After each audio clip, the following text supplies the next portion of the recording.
Cool. So we are live now. Welcome everyone. Welcome to this session on demythifying MBA specifically, or for students who would have converted, similar colleges which fall in the same league as IIM Indore. This particular session, we have four panelists here who will try to, talk about different aspects related to their specialization. So we have a person from marketing, we have a person from finance, we have someone from GenMan, we have someone from consulting as well. So they'll try to give you flavor of different domains, and at the same time what you can expect from the college in terms of opportunities, as well as how the academic rigor is, and the scene of summer placements as final placements. So just quickly jumping on to the introduction of the panelists. First up, we have Mayur. So Mayur completed his MBA from IIM Indore in 2019. He passed out. He is currently working at Cognizant as a consultant. Second up, we have Suyash. Suyash passed out in 2020, and he interned with Amex and then got a PPO, and then currently also he's working with American Express. He did his MBA in finance. Thirdly, we have Mridul. Mridul completed her MBA in marketing from IIM Indore in 2019. She interned with Unilever and then got her finals at Deutsche Bank. Currently, she has recently switched to Flipkart. And lastly, we have Ganesh. So Ganesh completed his MBA this year. So in 2021, he got his internship in Link CXO, and currently he is awaiting his start at Paytm, where he'll be joining as a growth manager. So we have people from 19 batch, 20 batch, and 2021 batch. So at least you'll get a flavor of how an online MBA looks like from Ganesh, and then offline MBA things from Suyash, Mayur, and Mridul. So having said that, I'll leave it to you guys to talk about your profile in brief. Give a brief introduction about yourself, as in what your profile is, and why did you even choose to do an MBA? Was it like an obvious choice, or was it something that you kind of did your research on and then you joined? So I'll start with Mayur. So a little bit of about your background, as in any work experience you had, any sort of academic. I mean, whether you are an engineer, whether you are a commerce graduate. So all over to you, and Mayur, you can start. Hey, thanks, Yash. Hi, everyone. I am pass out of 2019 batch from IIM Indore, and I have been a fresher when I joined IIM Indore. It was like 2017. I got my mechanical engineer degree, and straight after that, I thought like let's continue my study mode, and I just got into IIM Indore. The reason for doing MBA and not MTech or going abroad for doing another master degree was very straightforward for me. I have seen people who I used to idolize in my engineering days, and they were belonging to similar background. And I had a personal bias about not going abroad for the education. So listing out then, do I want to continue my engineering professions and have a master's in it, or do I want to give us some management professional flavor to the engineering degree I already have? And then with that analysis, I came up to a decision that let's go for the master's for the business administration, since I wanted some more people management skill, and I was okay and I was happy with what I have in the engineering or technology side of skill, in my case being mechanical engineering. So that's how the weighted average, and I carried the two things, and then got into IIM Indore. Then when I got into IIM Indore, it was really new for me. I was graduated from University of Pune, never been to any hostel, a day scholar, and suddenly turn of events like you have to be awake till midnight and all. So the first and second semester till the summer internship started were really hectic and really new, totally a new experience for me. But in the end, I got into TAFE, which is world's third largest tractor company, as a marketing intern. And I was roaming around the whole state of Gujarat in 8 weeks, 8 weeks and 8 cities. So you can see I was living out of a suitcase in those 8 weeks. And then I finally reported to the Chennai after the internship. I got my PPI, which is pre-placement interview. Uh, Unfortunately, I couldn't convert it, and so then I went on for finals. And in finals, I was still having my slight soft corner towards marketing, since my profile and all the electives were those department related. But fortunately, I got a chance to interview a firm, Cognizant, and they were hiring for a consulting profile. I thought, yeah, that's my chance, because since I do not have much experience, it was a little difficult to get a consulting shortlist. But when I got it, I decided to convert it. And then, luckily to my luck, I got into the retail and consumer goods, which is my topic of choice for even in the marketing. I was sales and distribution focused and inclined towards that.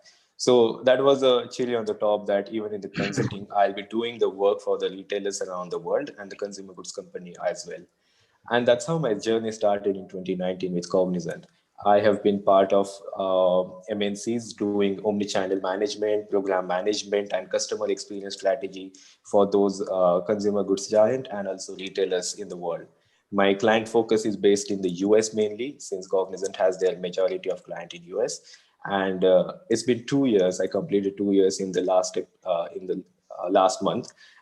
It's going nice and fine soon. And I recently got into a product management role within my new project. So even as a consultant, my side of the work will be changing to a little bit to the product management. And of course, we have a side assignment where I'll be doing the pure play consulting work. So that's a pretty much very much short intro about me. And I'll leave it up to the next person to talk about it and tell their journey about IIM Indore. Yeah, probably Suyash can take it over. Hi everyone. Thanks for joining. So I'm Suyash Agarwal. As told, I graduated from IIM Indore in 2020. I did most of my electives in finance. So prior to joining IIM Indore, I completed my BTech from IIT BHU in mechanical engineering.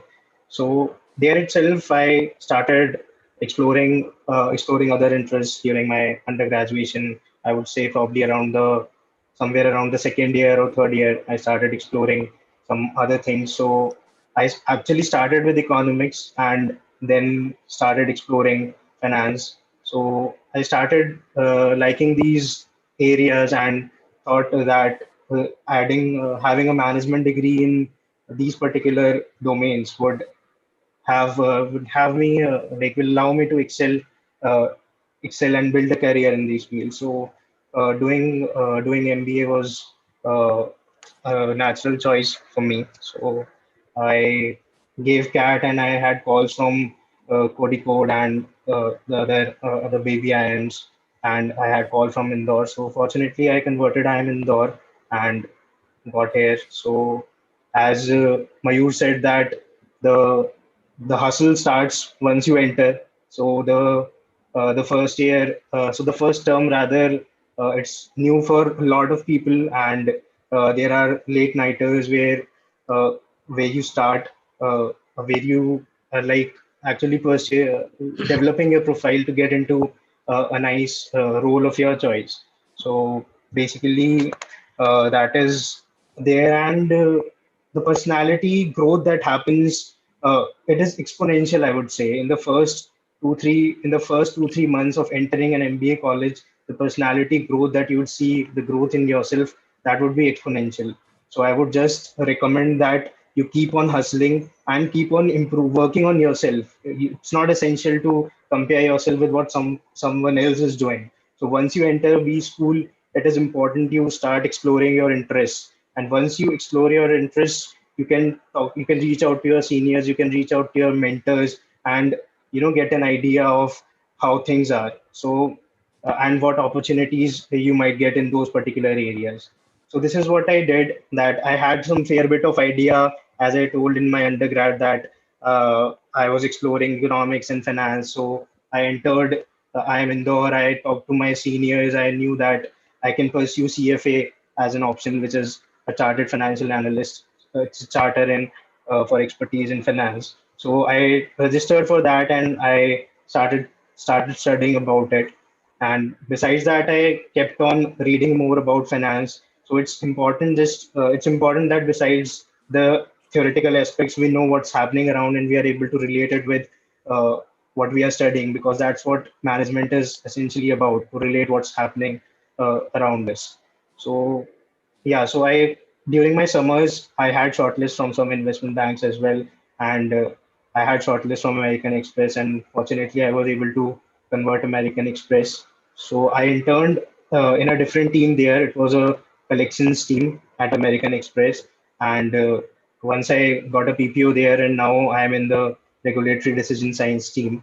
So it's going great right now, and I'm getting to explore the risk modeling side of things right now. So that's where I'm working. And yeah, as we take this session forward, we'll probably be happy to answer your questions around in much more depth and on other topics as well. Yeah, thank you, Suyash. I'll move to Mridul. So, Mridul, I want you to talk about your summers. It was in a different country, and then uh, you got recruited in a bank.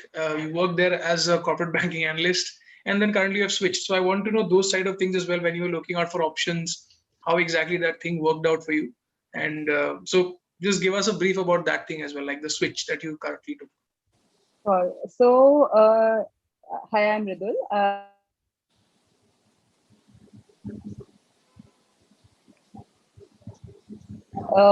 Like all other commerce graduates, I was a very confused person, and there were two obvious choices: an MBA or a CA. I was midway into CA also, but then I realized that my interest is more towards marketing and more towards the field of management where I get a front end kind of a role. So then I opted for an MBA. As a backup, I also had a master's call from University of Melbourne. But at that point in time, I thought being in India and getting into an IIM was a better choice. So then I got into IIM Indore.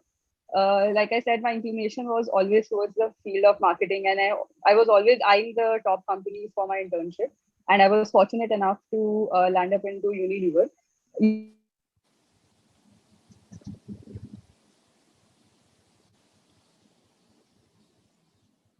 the summers. So Unilever is the one who gives you a marketing internship rather than all the other companies who usually give you sales stint or something of that sort. And I got a chance to visit Sri Lanka, and my project was completely based out of there for one of their main toothpaste brands.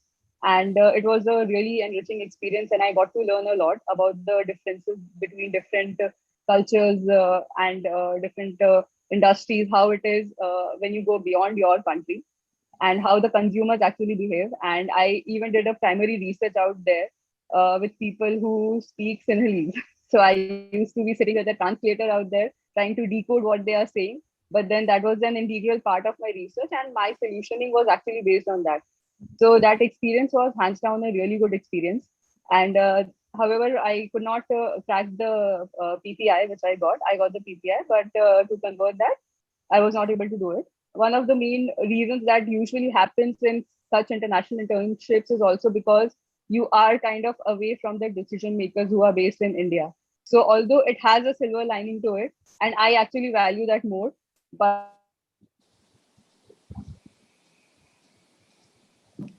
nonetheless, after that, I appeared for the finals, and Deutsche Bank was one of the main companies who was coming. So this particular role which was there, although it was in a bank, it was more related towards sales and relationship management field. It was nothing related to hardcore finance, and that was also an area.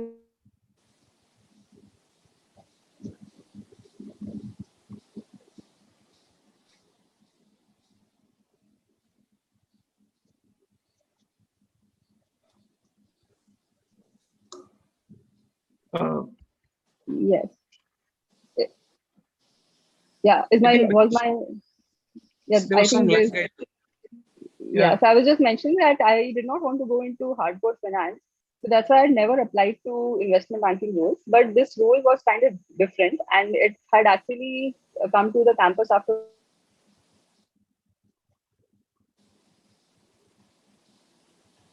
So with what we got to know from the pre-placement talk, There seems to be some issue with your internet, I guess, because there are intermittent, breakages in between.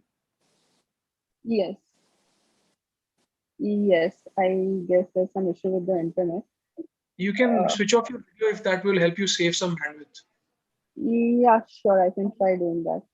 So, like I was saying that I got into Deutsche Bank in this corporate banking role related to sales. So it was a front end role where I had to interact with the clients on a regular basis and understand the requirements in terms of their banking needs and pitch a product. So it was a very good role, I would say, and it was kind of a mix of both finance, marketing, actually, as well as consulting as well. So it was a good holistic experience that I got.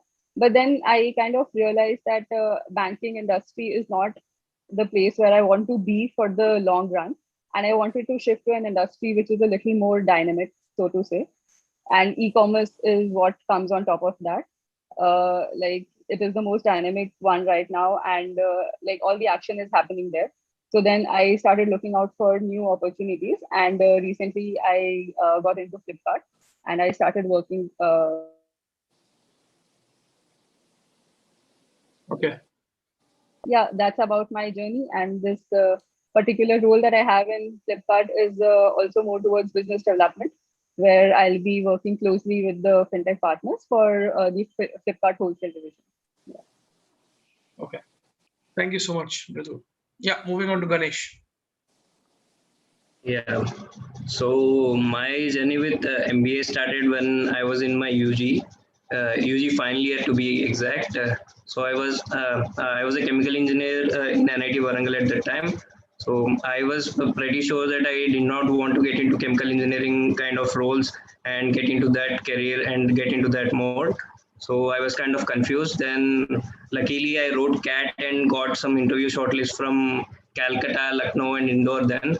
So in the interview preparation process, I had some help from my seniors who were studying in IIM then, and they told that profile matters more than what you will be scoring out of these interviews. So I took it. I wanted to build some work experience before coming to MBA. So 2 to 3 years is the sweet spot of what they suggested to me. So I then tried to build some related to the MBA course and the kind of roles that will be coming for me in the B school. So I tried to get job in first finance. So I got a job in finance kind of role through my college placements in UG. I got a job as a day trader in a US trading firm. I only worked there for a few months because I eventually found that my calling is not in finance. So then I switched to an e-commerce based startup where I worked for around 1.5 years. So there I dabbled in operations, marketing, customer service, and tech teams. So I had a role which could work with all these teams. But I had a full-fledged experience in that startup, which made me more clear of what to achieve from my MBA. So after 2 years after my UG, I got the admission call from Indore. So I joined here. Here I was pretty clear on what kind of roles I wanted to get in and what kind of shortlists I would get. So my preparation was pretty optimal, and my focus on electives and specialization in particular, everything was pre-planned itself during my UG stage itself. So I had kind of a clear path when it came to my experience in Indore. So based on that, I had pretty much expected kind of shortlist both during my summers and finals. In summers, I actually got placed in Udaan in a business development role. But due to the conditions in last year at this point, that offer had to be revoked and they offered me a PPI. So that PPI was unfortunately couldn't be converted into PPO during my finals. And then I fortunately got this shortlist of Paytm as a growth manager. Since the requirements were very much aligning with my past e-commerce experience, they shortlisted me, and I can say I was lucky to convert this and will be joining Paytm now. Okay. So a couple of things I want to know from you, Ganesh. What I picked up from what you said was you got an internship at Udaan, but it could not be, done because of the COVID thing. So without doing an internship there, you got a PPI for your finals. Yes. Because they couldn't give us the internship experience, they had to compensate us with the PPI. Okay. And I presume there must be more than one person who would have gotten a PPI. So did other people? Everyone who got the summer internship in that company had a PPI. Okay. And did people convert, like any of them convert, whoever had PPIs? In our campus, around I think 10 or 11 got the summer internship in Udaan. So eventually they selected one. Okay, so it seems like that PPI was a formality, but anyways, thank you so much for your experience. Also, one more question that I want to ask is because your second year was entirely online. So Yes. what challenges you faced offline? Your first year was offline, so your second year was online. So what were the challenges you faced vis-a-vis these 2 years that you spent? The challenge was to concentrate in the class first and foremost. To sit in front of a laptop for 2 to 3 hours straight, and to be able to focus on the class discussions and the eventual internet bandwidth issues with someone or the other, or even the professor at times, and the kind of class discussions, the quality of class discussions which were drastically different from the offline mode. So these were some of the major challenges. Apart from this, exam evaluation and assignment structure was quite different from what it used to be in the first year. So since it had to be transitioned to online mode, many of the courses had to restructure themselves so that there would be individual assignment percentage, which will more like decide the grades in the courses. Okay, understood. And with respect to placements, how did it matter? Like, were there companies which did not visit the campus for recruitments, considering what the scenario is around? So how is this challenge of appearing for interviews online or maybe GDs in your case? So how did you cope up with it, and how was the process modified so as to suit you guys as well as the recruiters? Honestly, it was pretty easier actually. The online mode of placements has been pretty easy on us compared to our summer placements, because summer placement the companies would be scattered in different places of the campus, so we had to run from here and there. So there would be a lot of physical exhaustion factor involved in that, and there would be a lot of confusion in terms of communication. But when we are attending in the online thing, there will be predefined links of where to join and how to join and which time to join. So the confusion factor and the physical exhaustion factor was eliminated, which actually helped us during the final placements. And coming to the mode of interview, it became online. So we had sort of getting acclimatized to this environment through our courses in the fourth and fifth term. So we were sort of already prepared in terms of giving an online interview due to our courses and class discussions. So overall, it became an advantage that the interviews were conducted online. And yesterday we were having a session with IMK pass outs. So they said they were given an option to go back to the campus in their fourth and fifth, in the fifth or sixth, or at least they were given an option to go back.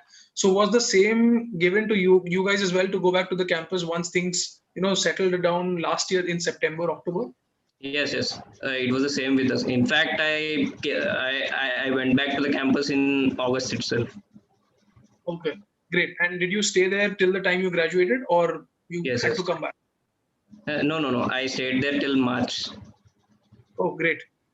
Thank you so much, Ganesh, for answering the counter questions as well.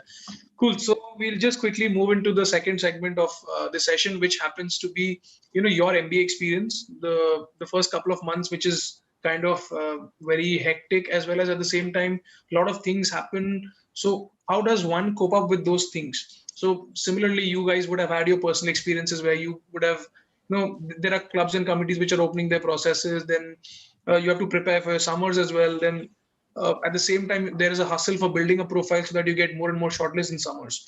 So how did you settle your nerves in the first couple of months?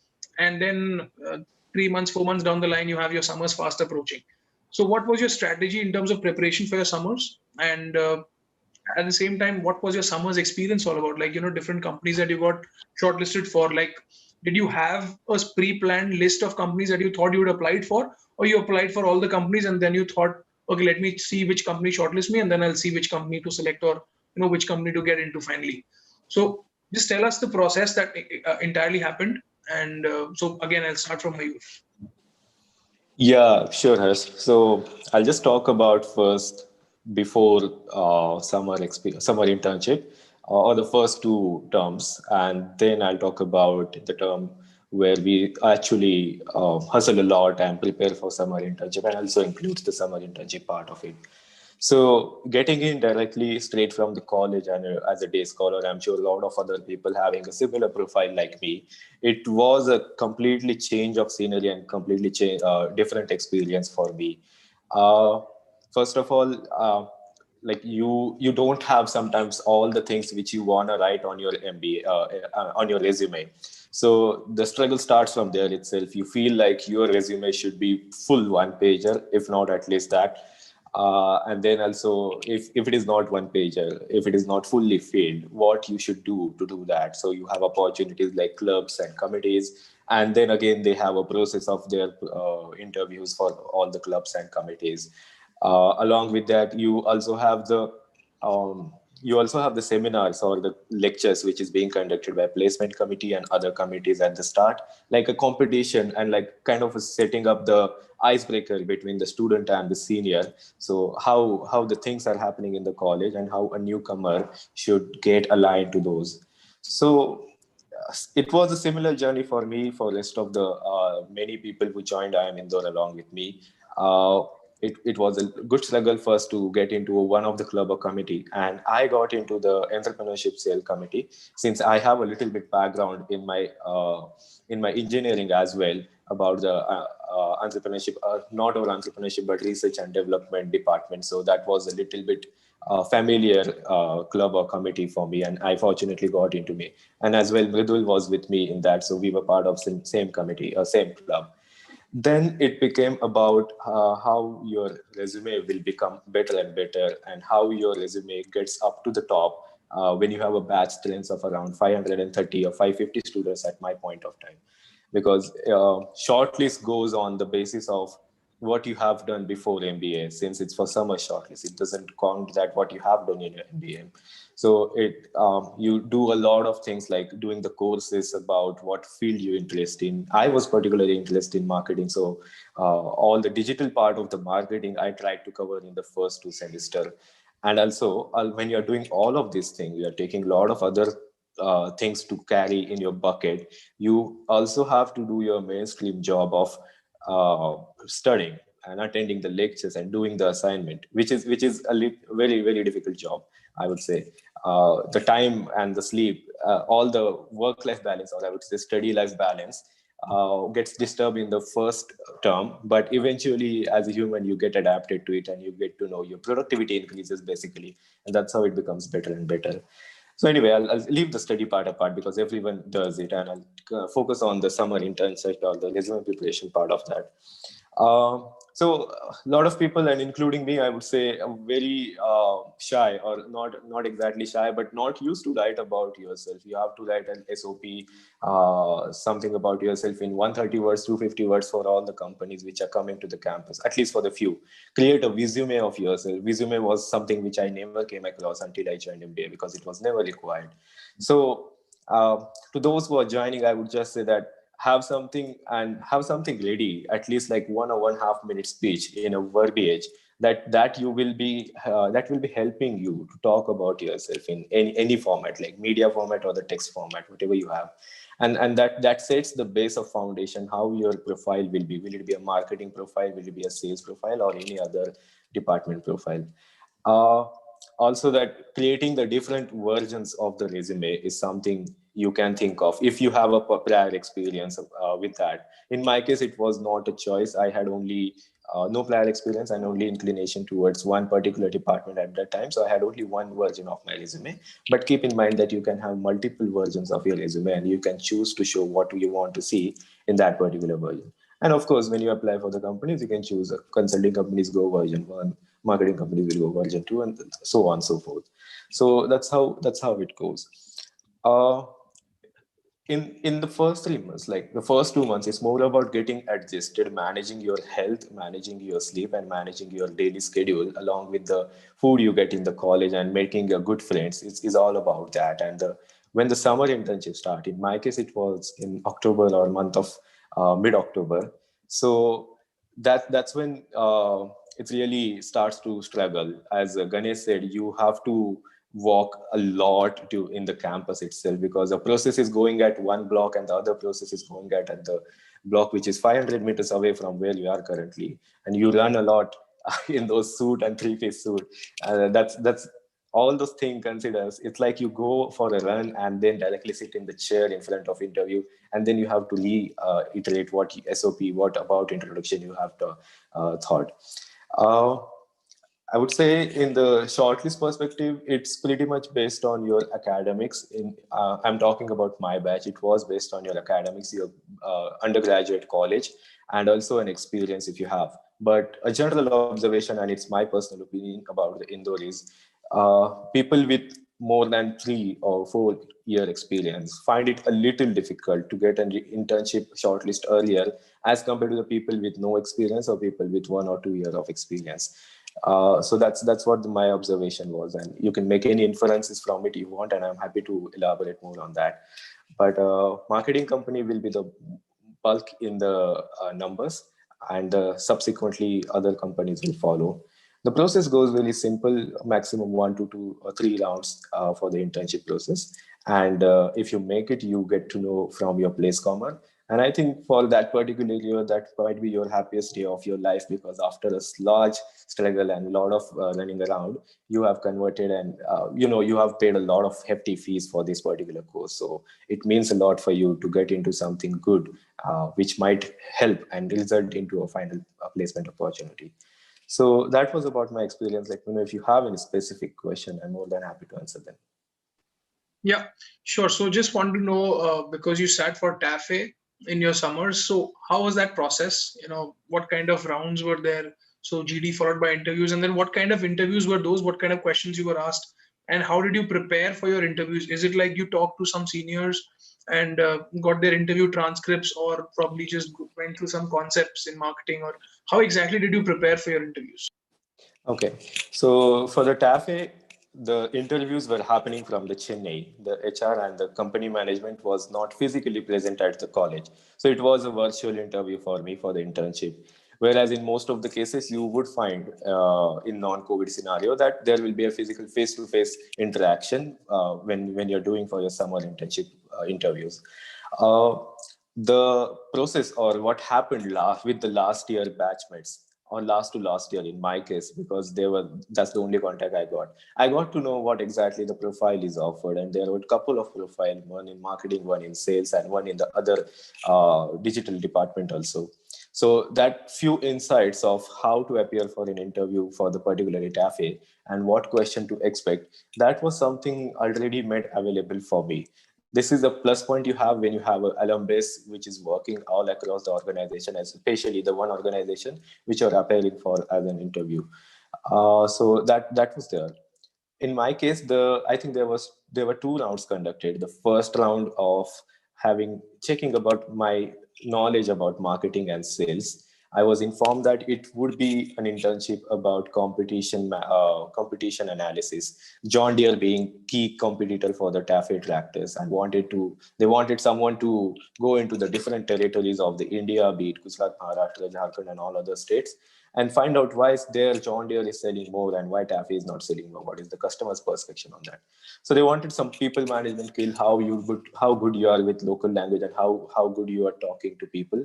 Also some survey techniques, if you know about that, because it was a customer analysis part, and basic marketing metrics, for example, competition analysis. How would you do a scenario they gave me? How would you do a competitor analysis for that case? In general, in case you have a background about farming or you know about farming industry, that was a plus, but it was not mandatory. And then it came to the digital marketing related question, like, do you know about SEO? Do you know about SEM? Some that questions. Although I never used those tools, or never got to use those tools in my summer internship, but those were the related question I was asked. And in the second round, it was more like an HR discussion. They wanted to see how good fit you are at a company. Since it's an Indian company, they were quite looking at the values you bring to the table, and how you would be dealing with the people. Most of the customers are farmers, so how you would be dealing with the farmers. That's what they might trying to gauge at that point. So these 2 factors were considered for summer internship. And Luckily, I got into that. There were many people, 10 to 11 people, 4 to 5 of us got into the TAFE. Okay. Thank you so much, Mayur, for sharing this. So I'll move on to Suyash now. Similar questions to you, Suyash. And yeah, all over to you. Yeah. So I think Mayur broke down his first few months experience quite exhaustively. So let me just try to focus. Let me just try to focus on what I had in mind when I entered IIM Indore. So I would say that first 2 3 months there were three primary focus areas that I had.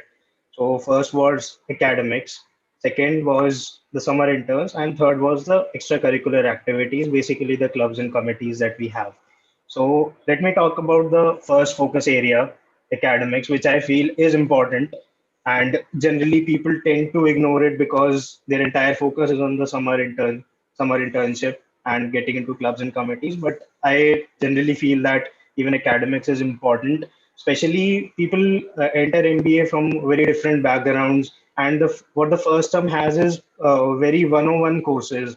These are the fundamentals of the subjects that you are going to build expertise in, or you are going to take electives in. So I feel that attending those 101 courses carefully is very important, because you get to know what are the fundamentals of those subjects, and basically, and you can align your interests according to that and explore it further.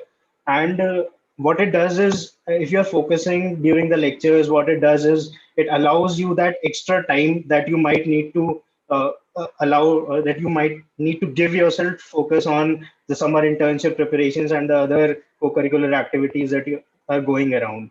So this is what I feel, that if you are focusing in the lecture, you get that extra time because you can comfortably handle attending the lecture carefully allows you that extra time, because it gives you that clarity on the fundamentals. And second thing that also, and the another important thing that is on the new entrants' minds is the STEP, the student exchange program. I don't know how it is going to go on in such a scenario, but like obviously during our times, getting a good score ensures that you get a good STEP college, and obviously it is on the priority list of many people to go on a good to have a good exchange program. So this is also something that your academics might help in.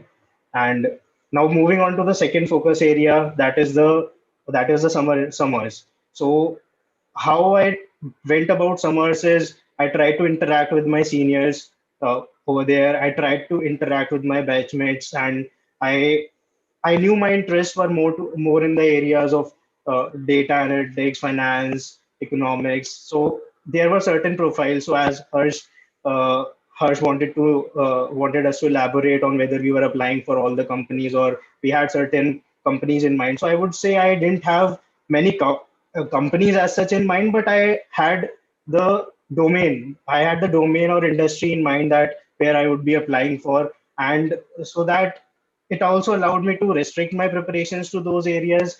I mean, can't say that it would be the right choice for everyone, because there might be certain limited options in a particular domain, and you might feel you might you might want to explore other areas as well if you want to have a shot at those companies. So, but I tried to focus on a few domain areas, and I tried to develop my expertise in those areas and take up courses in those particular uh, in those particular areas. So it was finance and data analytics for me. Why data analytics? Because during my undergrad as well, I had done projects in that area, and I had to build on that, and it gave me a good shot. And eventually, I also got into American Express. So, and summers, I would say that there is a well-aligned structure in the college itself. There are seniors who are helping out through different stages. There is resume iteration, and there are mock GDs, mock interviews, and sessions on different domain area as well. And besides that, you obviously have the place com arranging everything for the summers. And there are the workshops happening. So excuse me. So for certain roles, there are workshops that happen before the final process starts. So I mean, it depends on the shortlist you get. So obviously it becomes hectic, and as Mayur said, it becomes very important to keep yourself healthy so that you can keep up, you can keep up with the challenge.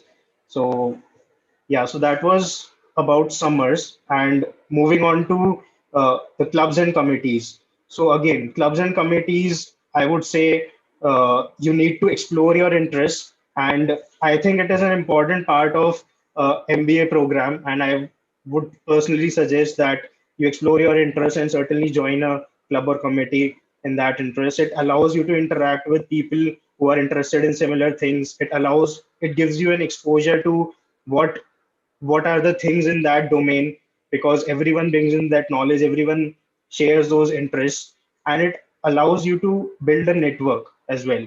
So I mean, besides the clubs and committees, there are fests, there are selections for conducting fests and all.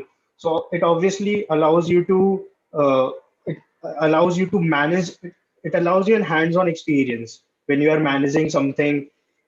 It might be any fest, it might be any vertical of that fest. So if you are interested in that thing, it will definitely add to your personality.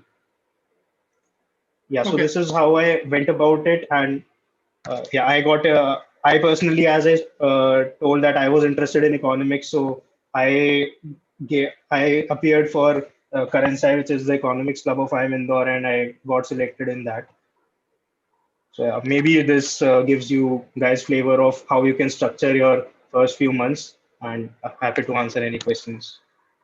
Yeah. So a couple of questions I want to ask is, what exactly is the batch size of IIM Indore? And there is a PGP course, then you have PGP HRM, and then you have people who do IPM, like 3 years of graduation and then 2 years of MBA. In total, what would be the batch size for all the three courses, as well as the pooled batch size, plus are the placements segregated or are they pooled placements? Everyone sits for the same placements. The batch size is around 650 or 660 right now. So including all the three courses? Yes. The HRM is around 40 or 45, I think, and 120 from IPM, and the rest are from PGP. And when it comes to placements, HRM is segregated from the rest. PGP and IPM are combined. Okay. So basically, it's like more than 600 people sit for placements. Yes. And got it. So yeah, that was my question. So considering people who have choices between, say, IIM Indore or IIM Kozhikode, some people have asked in the chat box as well. Will a person with an average profile of, say, not an average profile, but a profile of, say, 997 have an advantage over their peers? And can you give me like a segregation of, say, top 50% of the batch? They do get a good placement, or like, say, top 70%. What would you give like a figure to this particular thing? I actually we had a rumor or a discussion kind of thing during our summer placements. So we had a batch size of around 650. Out of that, 300 were 99x profiles. So it could be 996, 997, 998, 999. So 99 was pretty common. The last one was the differentiator in terms of shortlist. Okay. And because you, Ganesh, had your placements this year itself, plus you sat for your summers last year. Generally, how many offers do get revoked? As in, not talking about revocation, but generally happens for startups, right? It doesn't happen for multinationals. They might postpone your joining date, but they don't revoke your offers so easily. So how many startups do come in on an average? How many students get recruited in startups? Say 100 people or 150 out of the batch of 600. I think it would be around 100. 100. And out of those 100 people, how many do you think, people you know of, how many people got their internships revoked or postponed? Last time it was a very high count. So last time could be counted as an aberration, I think. So I think my opinion won't be of that much of value here. But just to add to that, I can give some information about pre-COVID times, since I wasn't part of the last year. And yes, that's right, that close to 100 people get into startups. mainly because their interview performance, even though they got the shortlist in the first place, wasn't good. And the secondly, because their shortlist was not actually coming at the very start of the placement, since their profile 99X was not that good. It could be 98 and all. And also your undergrad college sometimes plays a role in this case. But skipping that apart, I guess the revocation of offer was very, very low in our time. I'm talking about 2018 summers, pre-COVID era. And I guess similar thing will happen post-COVID when the normal comes back to place.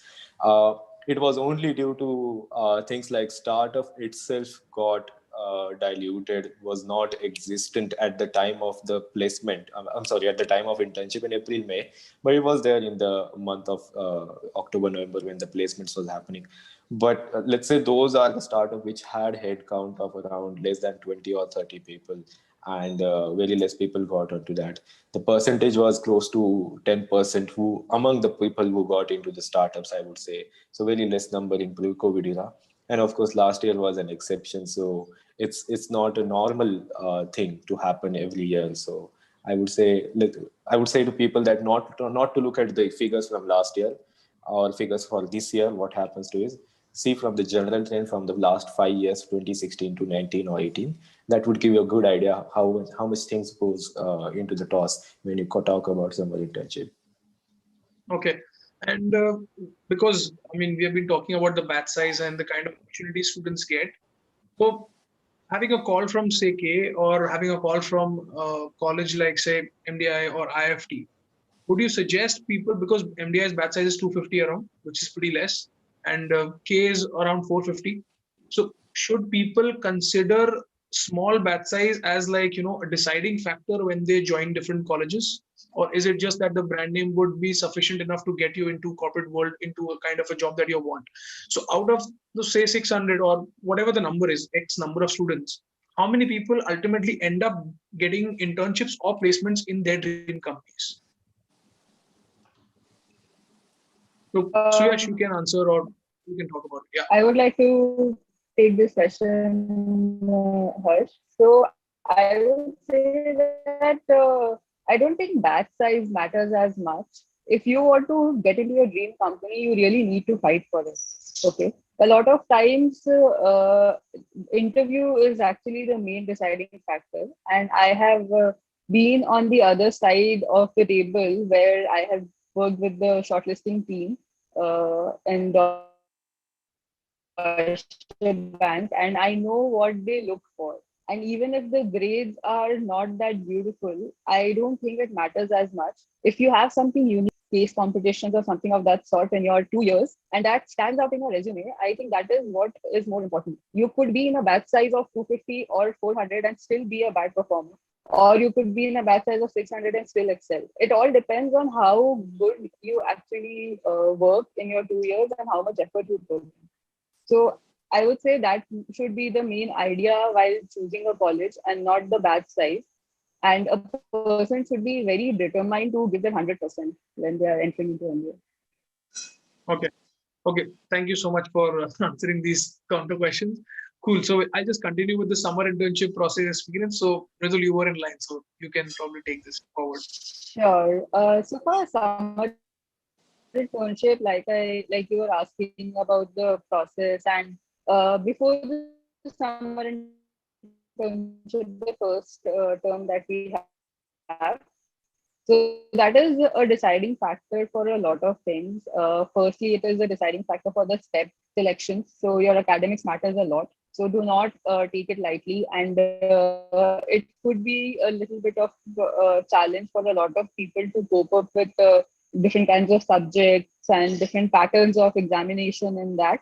So that is something that you really need to balance a lot. And secondly, coming to club and committee selections, that is a little important to build network, and MBA is all about building network and knowing the kind of people in the college, which will help you later on as well in your life. So clubs and committees are important, but it is not that important in the sense that you compromise on your academics or on your summer internship. So one thing that I would like to share from my experience was I got into a lot of club committees and fests and all.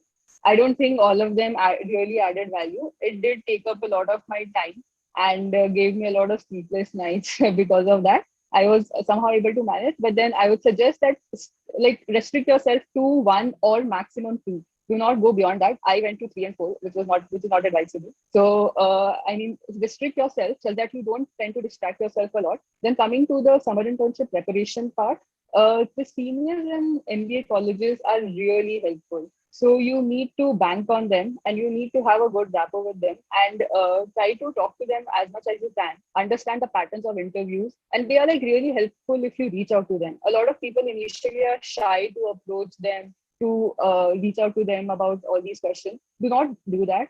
They help you with your resume building. They conduct a lot of sessions. They give you a brief idea about all the different streams also. So if you have a stream in mind which you want to go for, well and good, you apply only to those companies. Like by the end of the first 1.5 months actually of my first term, I was sure I want to go into marketing. So I was sure about the marketing thing. I only applied to marketing companies. But if you are not sure and if you're confused, I would say go ahead and apply for whatever you want. Because if you are yourself not sure, then it is better to have options during the summers. So that is one thing. Coming to the preparation part, the mock interviews are something which will really help a lot. And you should practice more and more. Being well prepared for interviews is really the key to getting through. And do not ignore any particular aspect which the seniors tell you are important. Like a lot of times people have this notion that guesstimates are something which is not asked in marketing interviews. It's not right. Guesstimates was asked in Unilever interview, and you should never go with that assumption कि अच्छा marketing है तो नहीं पूछेंगे, guesstimates is more related to consulting, etc. So just keep an open mind and be thorough with whatever is written on your resume. Because if you can't answer what you have yourself written, then it does not give you a good impression. So that's about the whole thing. And keeping a balance between academics and your internship preparations and your club committee selections, that is something which is really important. Okay. That's it from my side. Harsh, if you have any further questions, happy to take it. Sure, I'll probably ask a couple of questions, but your voice was actually cracking in between. I think there's some problem, so you can save the bandwidth by switching off your video when you're speaking. Cool. So just a couple of questions I want to ask you is related to your interview processes in your summers, basically because you got an international placement. So how was it different? And plus, how many people firstly got into Unilever and how many people got international placements? So that's the first question. And apart from the difference that you kind of notified even before when you were giving your introduction, that having an international placement it has a silver lining, but ultimately when you look at it from say a long-term point of view, as in conversion it to a PPO point of view, it becomes difficult because a couple of people whom I had also spoken to, they also interned with different companies abroad, but ultimately could not end up with a PPO even at IIM Ahmedabad. So I just want to know what exactly is wrong over here, and why, if that's the case, why do companies give you international placements in the first place? And second thing is your process of Unilever. So the kind of questions you were asked, because you said you were applying for different companies, as in FMCG companies. So was Unilever the first company that you got into, and then you did not get an opportunity to sit in other companies, or was it like you sat for 4 or 5 companies and then you had a choice to select which company you want to get into? So is it like you get recruited and then you are kicked out? I mean, you are removed from the placement process. How does this thing work? Sure. So I'll take all of the questions. I'm sorry for the internet. It's actually a little unstable because of the weather. Getting to the question about Unilever internship interviews and all. Actually, we still can't hear you properly. So probably what you can do is you can log in from your mobile. the interview mainly had 3 rounds. I had shortlists from the major FMCG companies. Like I remember. Is this better now? Actually, I think if you log in from your mobile, that would even help. If that helps, I don't know, because at this point of time we can't hear you properly at all. So Okay, sure. So probably you can take the questions with a few other people, and then I'll just change my connection and get back. go to Ganesh and then we'll come back to you later. So yeah, Sure, Ganesh, sure. your internship experience, like you got an internship at Udaan, and then these things happened. So tell me about different companies that you. I think you are a startup enthusiast, based on looking at your profile and plus the companies that you worked for. So were you very sure from the very beginning that you want to apply for only startups, or startups as in Flipkart, Amazon are also a kind of startups only, but they have made a foot in their respective markets. So which companies did you apply for, and what was your intended kind of a role that you wanted to get into? So those things I want to know, and plus your experience of having gone through Udaan, even though whatever happened later was a different thing. Uh, so yeah, it was kind of a later kind of thing that I wanted to work at companies like Flipkart or Amazon if the chance comes. So the culture is basically that of a startup, even though their size is big. So I wanted to get in the company. I wanted to get in a company where the startup culture is well and alive. That was my main factor for selecting companies. And the kind of roles that I wanted was a kind of mid-managerial, where there will be a lot of cross functioning across teams, and building up my skill base broadly. So I wanted to target that kind of roles. So in line with expectations, I also got the shortlist as well in the same line. So one short in the summer placements, one shortlist I got is from Amazon, which is the marketplace leadership development program, and another one is the Walmart product manager position, and the third is PwC US consulting position. So these were pretty much in line with what I wanted to do, and the kind of companies and the cultures which were in alignment with my expectations. So apart from this, at last I got Udaan, which was in a very high growth stage at that point, and which was also blitz scaling in terms of hiring and expanding its horizons, and expanding in terms of markets and also fundings. So it kind of fell into every expectation that I had from a summer placement. Okay. And what was the process like? How many interviews were conducted, and how did it go? It is about summers, right? You're asking about summers, right? Yeah. So So what kind of there were there GPs, PIs? How many PIs were there? What sort of assessment did they make based on, things which they would have looked at with respect to hiring you? So what did they look at, or what exactly were their specifications that they were wanting from a particular candidate, whom they wanted to hire? okay. So all the companies that shortlisted me went for at least 2 rounds of PI. So it was generally 2 or 3 rounds of PI, and then the selection after shortlisting. So the kind of competition pool I had for all these roles were the people with 2 years work ex, and with decent profile in terms of academics, 9x profiles. So my competition was pretty much a limiting circle, which was around 100 or 150 people who were competing with me for the same kind of roles. That is what I observed both from my summers and finals. So I belong to the work experience batch. So these were the number of people I was basically competing with for all these kind of roles. So apart from this, the assessment in the interviews goes with what kind of clarity I had when working for my previous companies, and how did I quantify my impact in those workplaces, and how did I mingle with people across departments. So these were the major themes and the kind of questions that were being asked in the interviews. So apart from this, when it came to finals, a bit of more about my subject understanding, and more about execution in terms of go-to-market strategies, or marketing campaigns kind of questions. So these were the broad-based expectations they had from people like me. I can say this was the expectation from all kind of work ex people when they were shortlisting the people. Okay. Thank you so much, Ganesh. Mridul, are you back? Yes, I am here. Is this better now? Yes, much better. Great. So, yeah, coming back to the Unilever interview process, like I was mentioning, the Unilever interview consisted of 3 rounds back then. The first one was the group discussion. The second one was the PI, and third one was also PI.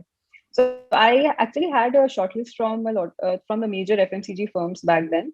I had from ITC, L'Oreal, Marico. I think I did not have, but yeah, mostly I had. Unilever was actually the first out of all 3 interviews, and I did not get a chance to appear for the others. And then IIM Indore, you don't really have a choice.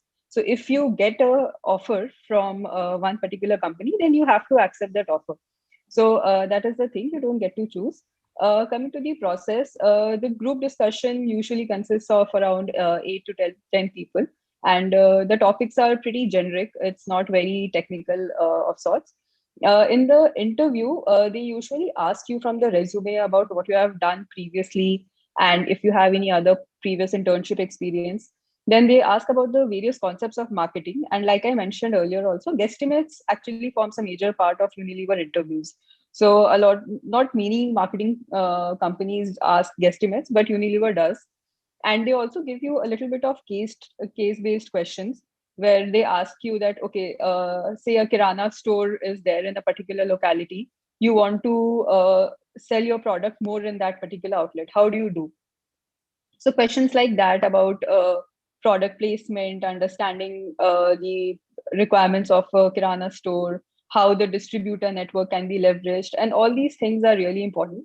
So it's very essential to be thorough with all the marketing concepts, like the hub and spoke model, and about the STP, the 4 Ps of marketing, how the need and want of the consumers are important. So these things are like the basic things which you should definitely be aware about. Then they also ask, so in my so this was mainly my first interview. My second interview was also a little bit similar to that. And the second guesstimate was actually very different from what a normal marketing guesstimate would be. So in my resume, in my interest, I had mentioned swimming.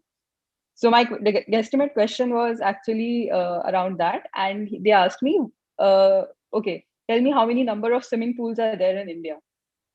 So it can be as random as that. So you should definitely be prepared with all those things.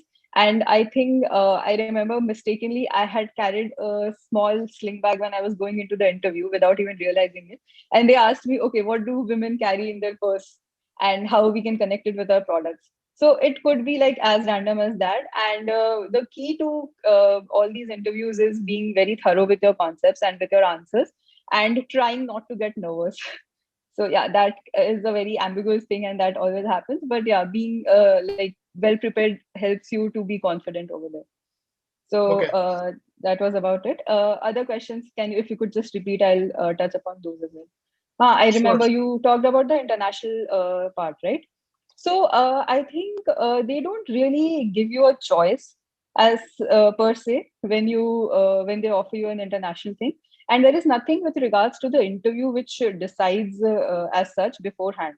So in my time, they had taken 3 people for the sales and marketing role, and I think 2 were there for IT, I guess, IT or finance. I can't exactly remember, but only 3 people were there from my batch for sales and marketing stint. And just a couple of months before the internship starts, they had called to tell me that I am getting an international stint for my internship. At that time, they used to give the international stint for actually London. And back then, the Brexit thing was happening. So because of that, there was some issue with the permit to work there for more than 3 weeks. So that is why London could not happen. And the second alternative then was Sri Lanka. So then I was placed on a project in Sri Lanka. And about that, I have already explained how my 2 months were. But like I said, you don't really get to make a choice. And I think that there are a few factors which they look at. I mean, about your adaptability before offering and how well traveled or something of that sort. It is just my assumption, like raw assumption. Like I had been away from my home for around 7 years or so. By that time, I have been out since my 11th. So probably they might have seen that. I have no idea. But also, like having a passport is, of course, the main factor. So if there are other candidates who don't even have a passport, you would, of course, stand a chance for an international stint. But like I mentioned, when you go for an international stint, you are working with the international team. So the exposure is a lot more out there because you learn a lot of different things. But there is also a catch because you are a little away from your main head office location. And even though the people out there might like you a lot, they will not really fight for you to get you into Unilever. So that is something which at times becomes a problem. So I had a decent performance in Sri Lanka, and my manager was quite happy. She even jokingly said that you can join here if you want. But of course, that was something I did not want to do back then. So that is the thing, that they would obviously put in a good word for you if you do a good performance, but it might not be the case that it will replicate in your offer. On the contrary, you could also have a very different experience because you are being sent into a different cultural background altogether. Getting used to it, adapting to it, and working with different people can also be challenging. Like I do know a few other colleagues who had gone to different other locations, and they actually had a difficult time working there as well because they were not that comfortable with the language and the culture out there. So it's like purely luck based, and there's nothing much you can do about that. So that's on the international part, but obviously if you get it, I still feel it's a very good learning experience for sure. Okay, thank you so much for giving us a brief about international placements versus Indian placements. Still, it's better to go for international placements even if you don't get a PPO. Cool, thank you so much. Moving on to the third segment of this particular session, which will be talking about different things that actually an MBA encounters in these 2 years. So, you guys talked about case study competitions. You guys, there are certifications. You already talked about clubs and committees. And then at this point of time, people want to know how to build a profile, because when you have like, a huge batch size, or even if it's not huge, but you'll have people from IITs and IITs, competing with you. So how does one person with a mediocre profile build their CV, or strengthen their CV in such a way that they can source more and more shortlists in their summers? So with respect to 3 to 4 things that they can do, certifications are one, live projects are one, case study competitions are another one, and last thing is uh, certifications, live projects, case studies, and what was so just I want you guys to rank these 4 based on what your preference would have been for all these things, and based on what you think would have like a more positive impact on your profile. So I'll probably start with Mayur again. So Mayur, you can go forward. Yeah, I would like to give this preference on the basis of 2 placement, one being summers and the next being finals. Uh, so I guess 4 things you said were case study competition, clubs and committees, certifications, and sorry, what was the last one? I missed that one. Live projects, corporate projects. Yeah. So for summers, you do not have much time to build your profile for something. If you are already sure that you want to go into marketing or consulting, the very first thing you should focus on is at least to get your profile a flavor of that particular department. One easy way to do that is get into the club or committee which are there. So if a consulting person would like to get into the consulting related club or committee, and that will give your resume a flavor of that you have a background or you are interested in that kind of that industry. That's one thing. For marketing, it is relatively easy, I would say, because every other event which happens before the summer internship will have their marketing vertical.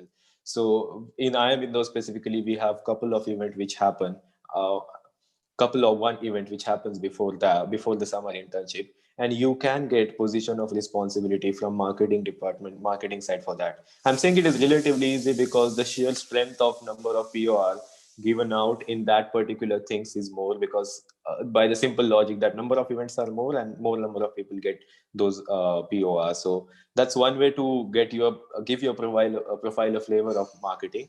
And the other way is at the end of your resume, you would have a sections called certifications. That's where you can mention what certification you have done. I know, unlike all others, I have also done Google AdWords and those similar courses at the start of my MBA. But look for something which is different than Google AdWords, I would say, if you want to really stand out in the crowd. So that's one thing. Talking about live project, I'll be honest, there is not much live project opportunity for the first year student in the before the summer internship, because already hectic schedule and taking care of academics along with your projects. I'm sorry, not projects, but the clubs and committee and all those preparation.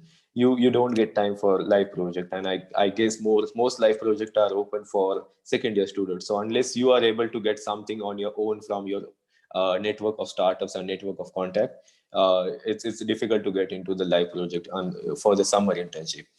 And same thing with the case study competition. It's good to participate in the case study participations, but you will be competing with the second year students as well to win that participation. So keep in mind that they come with a 1 year head start apart from what you have currently when you are going for that competition.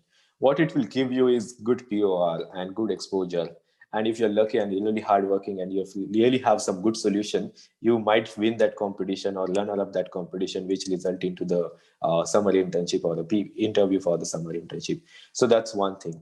But the percentage of people go into that is really, really less, considering it's mostly focused for the second year students.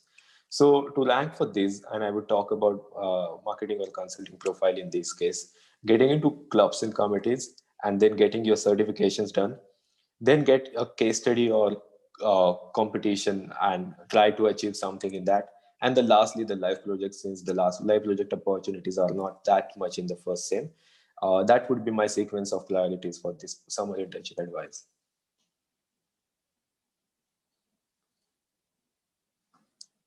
Okay, thank you so much, Mayur.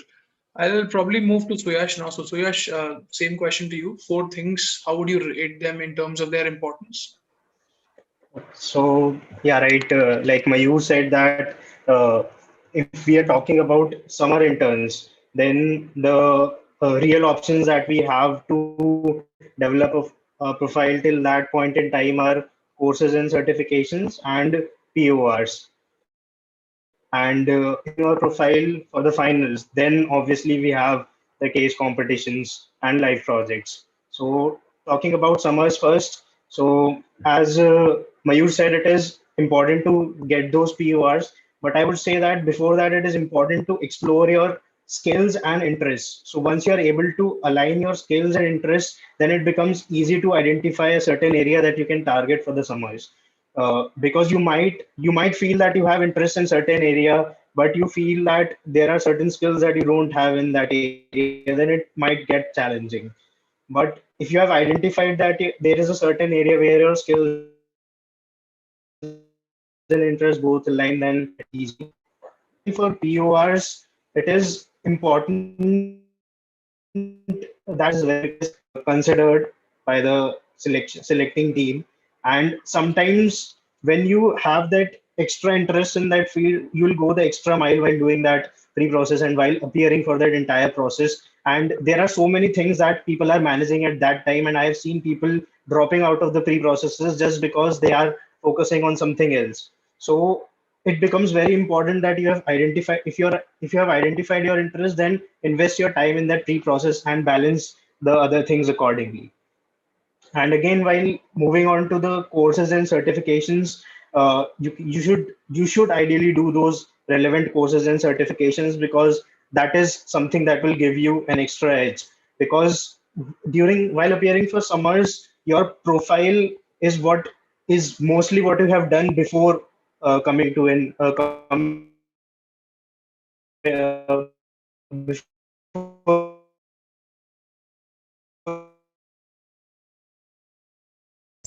Your voice is breaking, Suyash.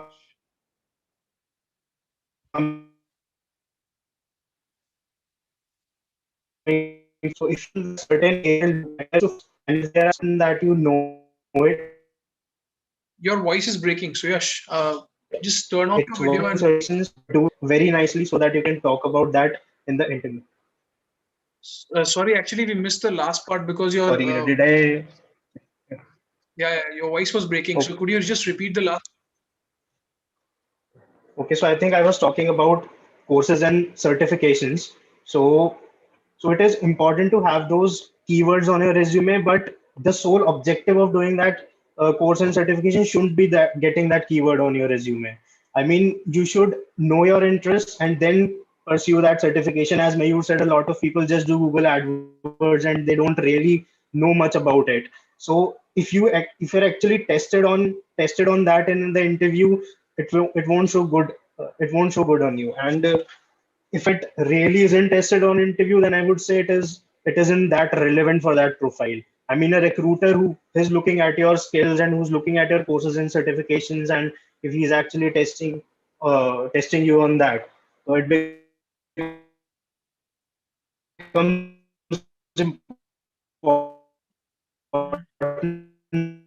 that you know it very well. And where you choose to pursue different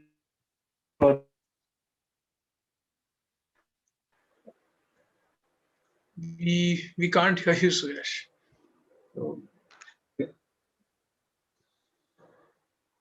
Okay. Is it better? I mean, It's better. Between it just cuts and you just go blank. So, but I what you, thank you. I mean, I was just talking about what you can do for finals. So we have the case study competitions and live projects, and I mean there are a lot of options for you, and it becomes difficult to decide again. A lot of people enter into a lot of case study competitions, and then they end up doing none of them, or just reaching a particular stage in some of them and then just dropping out. So it becomes important to identify what fields interest you and in which field you will be looking for a PPI or a PPO, and then pursue the case competitions of those companies. And another important aspect of the case study competitions is having a team. Sometimes we have built our friend we have our friends in first year, and we just tend to end we just form teams with them, and it is not necessary that everyone has the same interest and they put in the same time for that project for that case study. So it is important to have a team whose interest is aligned, and they'll work equally hard for that. Because I mean, I would say there would rarely be any competition where you can individually crack it. If it is meant for a team, it is meant for a team, and everyone needs to pitch in. So I think identifying a team becomes very important to crack those case competitions. And while doing those case competitions, you tend to develop many other skills as well, and which are obviously very important, and they'll help you in any job that you end up doing. And similarly for live projects, I would say that it is important to identify a project in your area that will eventually end up value uh, value where you're looking for. So, and again, there the team having that team is very important, because people get PPOs, people get PPOs after their first year, so they tend to lose interest in live projects and case study competitions. So again, I think team is very important, and it is important to remain focused on that and just align it with what you are looking for eventually. If those opportunities actually interest you, I mean, then you'll be much more focused and you'll be able to crack it. Okay. Thank you so much. Thank you. Yeah. Moving on to Mridul. Yes, so I think Mayur and Suyash have covered most of the points, and I totally second that. I won't be repeating those. So, like I mentioned, in the summers, the preference is different from finals. Over there, it's more important to show your skill set to the interviewers and the panelists. I would rank certification and courses as the first one, because they are some things which go in the long run as well. If you do it properly, they will obviously add value and will help you even in your internship and beyond. So try to do good amount of certification, but something which is unique and not like Google AdWords, which probably everybody would be having on their resume. So that is one thing which is very important. Secondly, PORs can also be a good way because, like Mayur mentioned, that kind of shows your interest and also shows your teamwork abilities. So that could be a good thing. Case competitions have a lot of competition in terms of the seniors also being there. So there are a few competitions which are solely dedicated for the first years. You can definitely participate in those. Live projects, the opportunities are less because firstly, there's not many skill sets which I have gained in that 1 month, which people would like to leverage on. So they need to have some reason to offer you a live project. So those are very less, and probably the live projects which you might get would not be of that great a quality.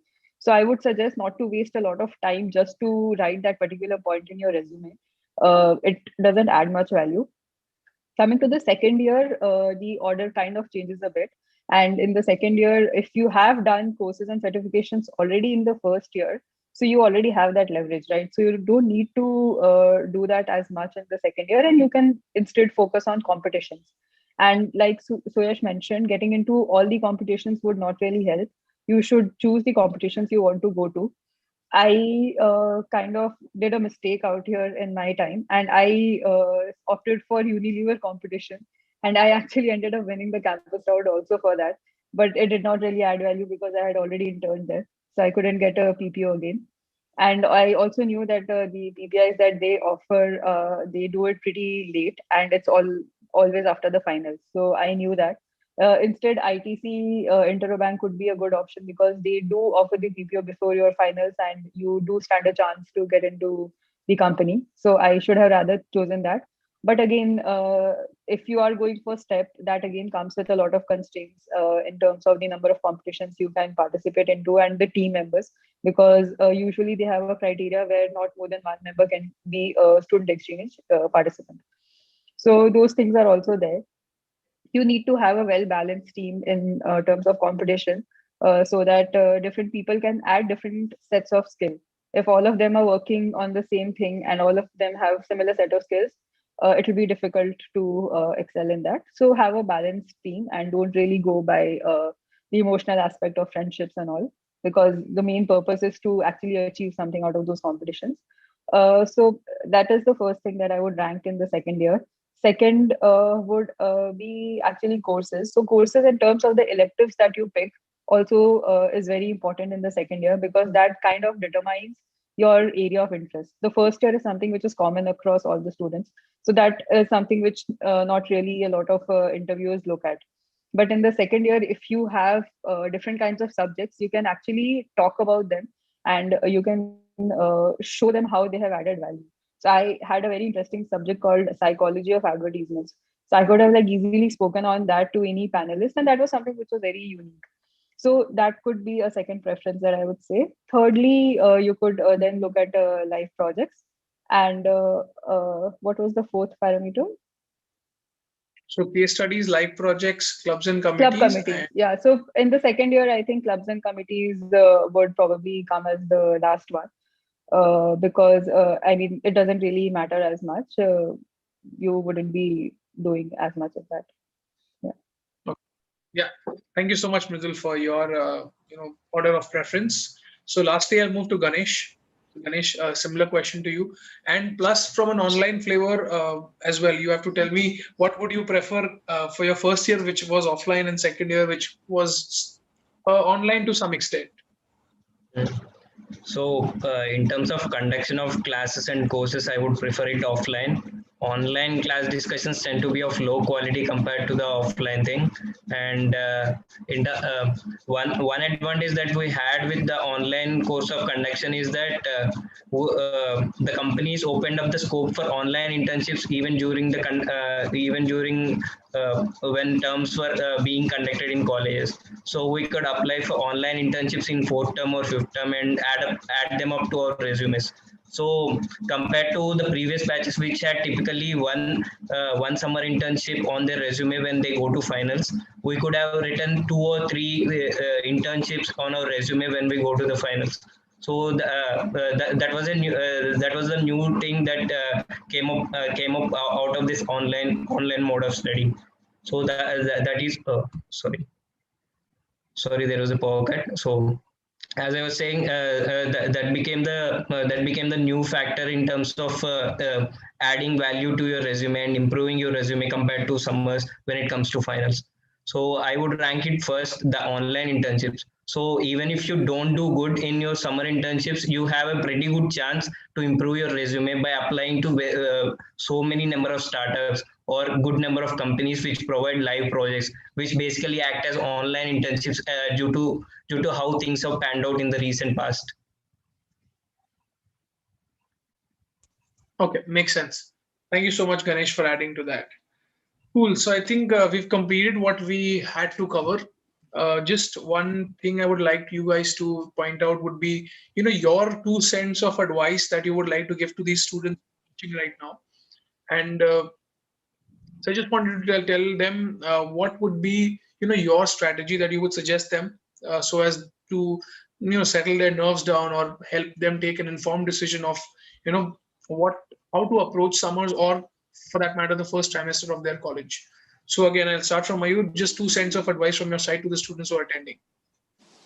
Yeah, this journey is probably gonna be your last station when you talk about your education, and after that, you will be working on your professional life. So, this is the last place you will be actually educating yourself in an institute. Uh, so, I would say that in this place, making connections with people is something you will cherish forever. And just say that you make really really really good friends here. दोस्त बनाओ कम बनाओ लेकिन अच्छे बनाओ, that kind of thing. And uh, build yourself into a different personality. And I can relate myself what I was before in 2017 before I joined, and how I came up after 2019 in terms of confidence, personality, and the skill set I have. So have a short term or long term goal where you want to see yourself in particular role, and try to build your profile on that. And for that, just get people, get your seniors help for that. So people really get shy. Someone mentioned in the panel that people are shy about talking to the seniors. Do not do that. Just seek help, because it is available on the campus itself. It's not like Google search. It's a face-to-face contact which can give you a real life experience. So that's my 2 cents on what you should focus in next 2 years. Okay. Yeah. Moving to Suyash. Yeah, so as Mayur said that having those friends and having those support system, I would say, is very, very important in an MBA, or I would say life throughout. So and talking about the summer internship, I would say that manage time well. That is very, very important, and you will get time for everything. And and everything means, I mean, you should be focusing on the three things that I spoke about earlier, that is academics, summers, and PORs. And if you are managing time well and keeping yourself healthy, I'm pretty sure that you'll get time for all of it. And as Mayur said, that this might be the last station in terms of education for many of the participants. So I would say just don't miss out on anything. I mean, it is important to have all the flavors, make friends, uh, have develop skills, and participate in competitions. So everything is important. So I would say just don't miss out on anything. And I mean, I'm sure if you keep yourself healthy and if you manage time well, you'll be able to do everything and not compromise on anything. Okay. Thank you so much, Suyash. Yeah. Mridul. So my first piece of advice would be enjoy your MBA, because I think that is something which is absolutely important. You should at no point in time feel that it is a burden and oh my god, there's so much to do. How do I balance? No, do not. I mean, enjoying an MBA is the first and foremost thing that you should do. And once you start enjoying something, you will automatically start excelling in it. And secondly, I would say that do not feel demotivated, because, like everyone mentioned, that you should be making good friends and doing all of these. A lot of times, it might happen that in the first few months, people try to do over networking. So do not try to do that, and do not try to get intimidated when you see somebody else doing that kind of a thing. The main important thing out here is to be yourself, be what you are. Try to get a better version of yourself, but do not try to change yourself completely out of this. You should definitely try new things. If you have not been a part of a club or committee before, you should try it just to know what it is. Not because everybody else is doing it, not because it will add to your resume, but it is because you want to do it and you want to know how it is working with the team. So do things which you like and do things which interest you, because if you do something without interest, I don't think that will be helpful. And do not get demotivated at any point in time. Even if you don't land up a very good internship in your summers, don't take it as a setback. You should take it as a motivation and try to work hard, because there is still a chance where you can get into a very good company in the finals. And I have personally seen a lot of people do that. So you should never at any point in time get demotivated. And in fact, you should always stay very like positive about it, and just don't be complacent. Like, keep doing the hard work, but even if you have a few setbacks or failures, do not let them bog you down. That's it. Okay. Thank you, Mridul. Thank you. Yeah. Lastly, we move to Ganesh. Yeah, so one advice that I will give to the incoming batch is that since you are yet to join, please talk your seniors on LinkedIn and make connections with them, and try to have conversations around what kind of expectation that you should be setting for yourself when you enter the B school. And also please try to interact with people who had similar journeys in terms of career, or who had similar paths in terms of UG degrees or prior work ex, or in terms of your profile, and or even your dream companies where you want to work. So based on that, try to talk to them and set an expectation of how your MBA should be. This is one thing. And the second thing is, in term one, there will be a lot of FOMO, the fear of missing out. So please try to avoid that as much as possible. It's impossible to avoid FOMO, but please try to avoid that as much as possible by setting your expectation right. From my personal experience, I observed that a lot of people spend their time in first term trying to score those PORs, which I found as a waste of time, because that can be used to relax yourself because of the physical exhaustion of classes and the mandatory meetings from place forms. And rather you could spend that time in your summer preparation interviews. Thank you so much, Ganesh. And so now we'll just take some questions from the live chat that we have completed the agenda of the session. So I'll just direct those questions to specifically you guys, and you can then answer those questions. So Tushar is asking, does graduation and school marks matter during your summer placements? So anyone can answer. Mayur, you can. Yeah, there are two things to consider. If you do not have any experience after graduation and before joining your MBA, then your marks in the 10th, 12th, and the aggregate of your BE, BTech, or whatever graduation you have will definitely matter and will help you if to get a good shortlist. If you have 1 year or 2 year of experience, then you are at the sweet spot, because their experience also gives you a little more scores while getting the shortlist, and depending on what kind of experience you have. But let's say if you have any kind of 1 or 2 year of experience, that will also give you an edge. So if the person asking question doesn't have any experience in further, then their priority or the consideration set from the placement committee or the shortlisters would be their marks and their extracurricular activity in their prior academics. Okay, thank you. So I think this question we already took, like, once you get placed, you are removed from the placement process. So Shreyash, that answers your question. Gautam is asking, how do you build your profile during undergrad for a sales profile, especially during the pandemic? So not undergrad, I think he was wanting to rise postgrad. So when we can't have PORs as college committees are not functional. So probably just talking about this pandemic when committees might not be functional and you can't have a POR. So what exactly do you do to build your profile? I think I can answer on that. So for sales and marketing, you can go ahead with a few certifications which are there. There are a lot of good courses which are there on Udemy, HubSpot, and like Google AdWords. It could be a common thing, so you should not be leveraging on that, but it would definitely be a good thing to learn, because it is something which is very important in marketing. And if you have a fair bit of idea about that, it can definitely help you out. And try to, I would say, do some offbeat courses. For example, I don't know any institute which has this, but I'm sure there would be. You can do a course on negotiation, because sales has a lot to do with negotiating.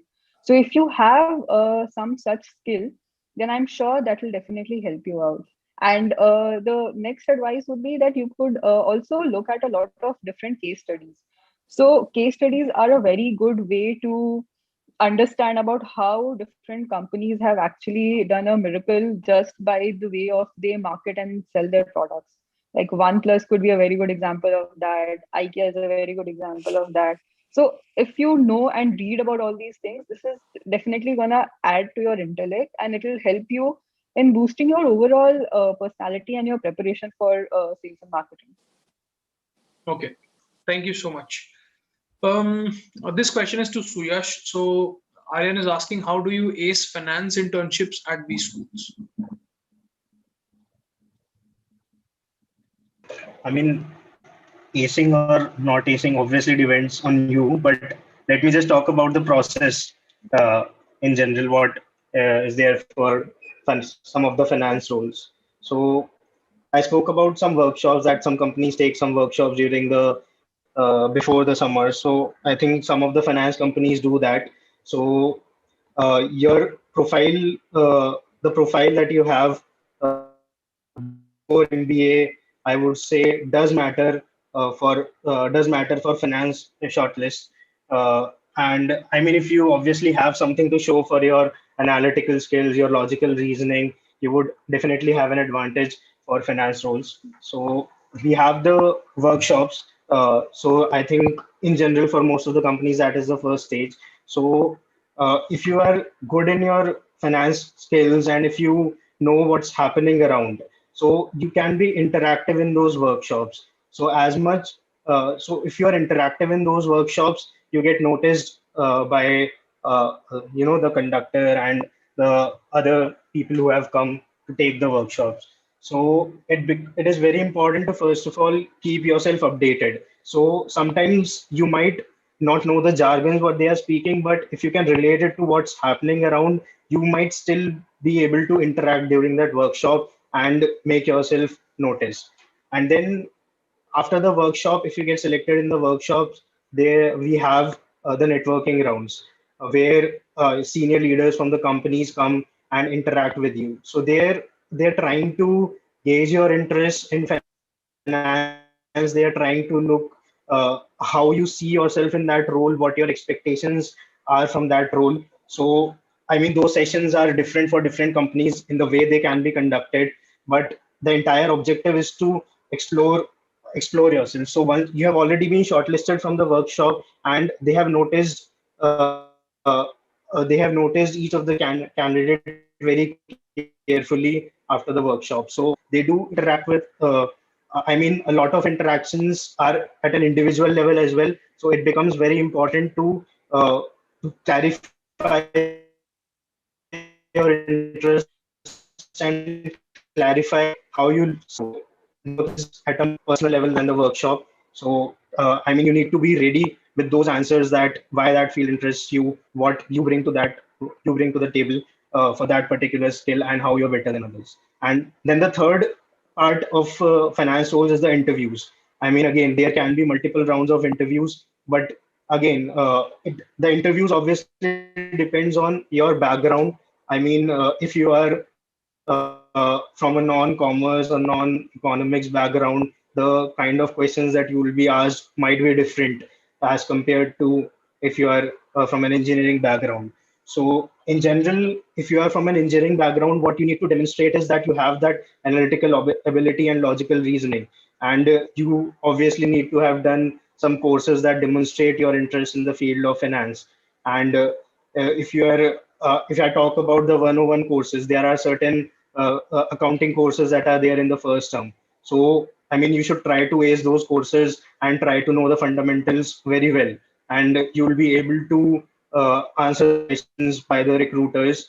And as I said, if you know about what's happening around, if you can link it to the economy, if you can link it to what you are studying and talk about those things in the interview, then you are good. And obviously, if your undergrad is in that particular field, you need to know those subjects and around one subject you might have studied in the first term. I hope that helps. Yeah, I think that was a very clear answer to this question. The next question is from Samriddhi. So it's a big question that she sent. Her profile is 999, and she is currently working in Amex. She has a work experience of 10 months and looking for prod man roles in IT. Also, she has a call from SPJN Finance and IIM Indore Finance, but she's not sure of finance, and because she's looking for IT role, she's not sure. So should she choose SP and compromise over the branch because she's getting finance at SPJN? So should she choose SPJN finance, or should she go for IIM Indore?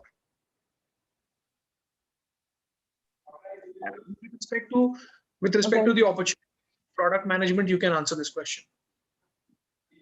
Well, I can just give a little bit of idea on that. If a person is not sure about which field he or she wants to go into, then it is definitely not advisable to choose that field, because it could then prove as a disaster for you. You might get into SPGen finance and end up not liking it at all, and then you will be completely stuck out there. But if instead you come with an open mind and say, for example, if you choose IIM Indore, then you can actually understand the other subjects, other fields as well. And you can also explore the area of your interest. And then if you are into IT product management, then you can probably particularly aim at that area and get an internship or a job in that field. And I personally don't think that SP Jain and IIM Indore as such have a lot of difference. And the total, and actually the entire composite structure of the curriculum of SPGen is very different from IIM Indore. So in that, you really don't have any leeway to switch your stream after you have gotten into. So then if you're not sure, I would suggest that you choose a place which gives you a broader perspective and a better number of options to choose from. Yeah, exactly. Cool. So that answers Samriddhi's question. Two people have sent this particular question. So someone has a profile of 997, someone has a profile of 977, and they're asking how would their profile be in summers? Would it be an average profile or an above average profile? Mayur?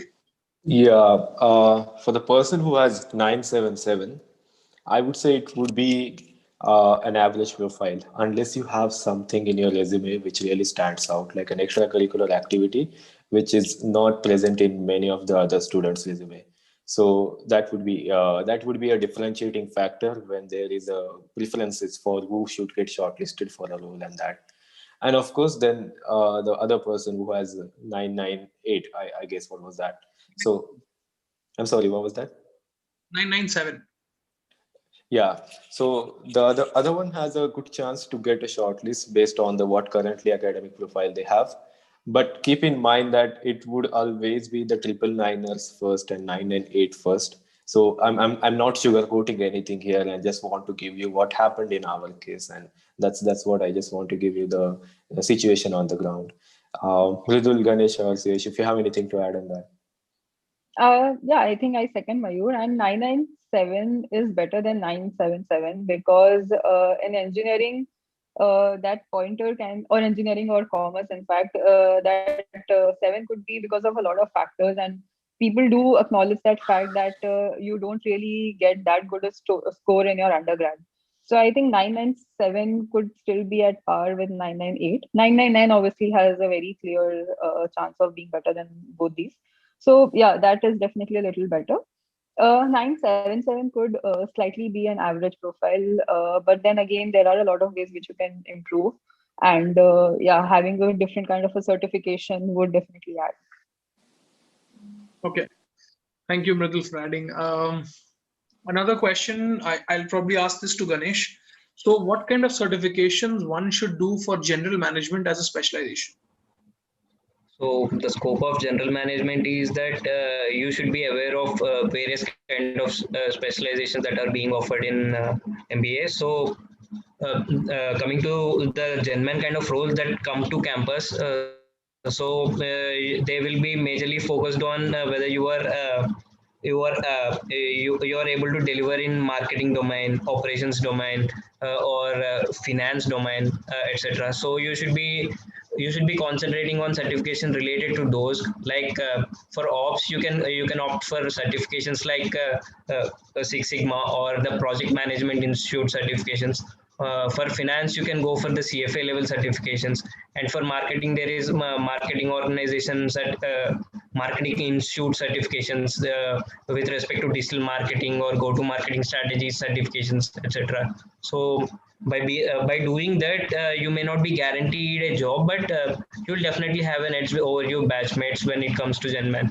And also, Genman usually considers the prior work as a differentiating factor in their shortlist. So if you're having a prior work experience, that would be a good factor to get you shortlisted into those Genman roles. If you're a fresher, I would say the chances are less. Okay, makes sense. Cool. So the last question for the day would be, Almas is asking, how does a work experience of around 2 years help in summer internships and finals? As they said, it's in the sweet spot. I think Mayur had mentioned this earlier. So how much that 2 years of work experience helps in your summers as well as your finals? For finals, having 2 years of experience is kind of like that Harry Potter movie where they fly around the Jadhav and try to catch that golden ball. So you will be having that kind of profile for finals. So definitely you will be a catch in finals if you have 2 years of experience and have built the profile in these 2 years relatively well to the industry you want to get into. For summers, not I'm 100% not sure about how it will go in online environment, but let me talk about my perspective if it was offline. Uh, you could have more, not exactly high level, but moderate to low level of difficulty to get shortlist because of your relatively higher experience. 1 to 1.5 year being sweet spot for someone, just to put it that way. So 2 years is a little more than that sweet spot, but you will get some good roles and from the big organization. At least for the consulting thing, I would say it's a good chance to have getting a shortlist for if you have a 2 years of experience. That's would be my opinion on that. Please feel free to add. So, like I would second Mayur on that. And for consulting profiles, companies do look for a little amount of work ex. So if you have 2 years of work ex, you could probably focus on that particular area. And then you would have actually a very good chance to get into a very good company in finals. And for summers also, you could land up a consulting internship, or you could still get a shortlist from good companies. But yeah, IIM Indore has more number of freshers, so to say. Like this has been kind of a pattern. So and companies also do acknowledge that, and they look for freshers to add a fresh perspective to their company. So there, it could be a slight problem, but then if you like do good amount of like build your profile well, then you would have a good chance in the finals. Yeah.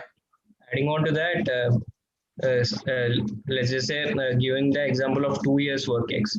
So in Indore itself, there are 600 plus of the batch size, but the people who are having at least 2 years of work ex, they come down to around only 150. So when companies look for this exact criteria to select them, the competition pool will be considerably shrunk. So you are basically competing with only 1/4 of the batch. So that is what happened to me in both summers and finals. The same set of people, I was competing with the same set of people for the same set of companies. So that could be an advantage because you will have more clarity on what to prepare. So compared to a fresher have to compete with all the companies and all the people in the campus. So compared to that, work ex people will have to only concentrate on certain aspects and how to improve themselves, coming from certain level of expertise itself. Okay. Thank you guys for answering this question. With that, it brings us to the end of this session. Thank you everyone for giving your time and helping us do this session where you took a lot of doubts from the people who were attending the session. At the same time, we had certain agenda to discuss. So thank you so much for taking our time on a Sunday evening and helping out students to take an informed decision. After going through the session, they'll probably be in a position to decide whether they should join IIM Indore if they have an option. So yeah, thank you so much, and thank you for the people who attended the session and the people who are going to attend the session. Later, or not everyone would want to attend a session of 2 hours on a Sunday weekend. So probably people would definitely go attend it going forward. There were more than 50 people who attended the session, and we were expecting more than 100 people based on the registration. So I think those 50 people will be attending going forward. But yeah, thank you so much for your time, and it was a great session, as some people are writing it on the chat box already. So thank you so much, panelists, and thank you thank you the audience as well. Thank you. Thank you so much. Thank you. If anybody wants to Thanks reach out everyone for for joining. specific doubts, they can definitely connect on LinkedIn. Definitely. Thank you. And thanks to you also, Harsh,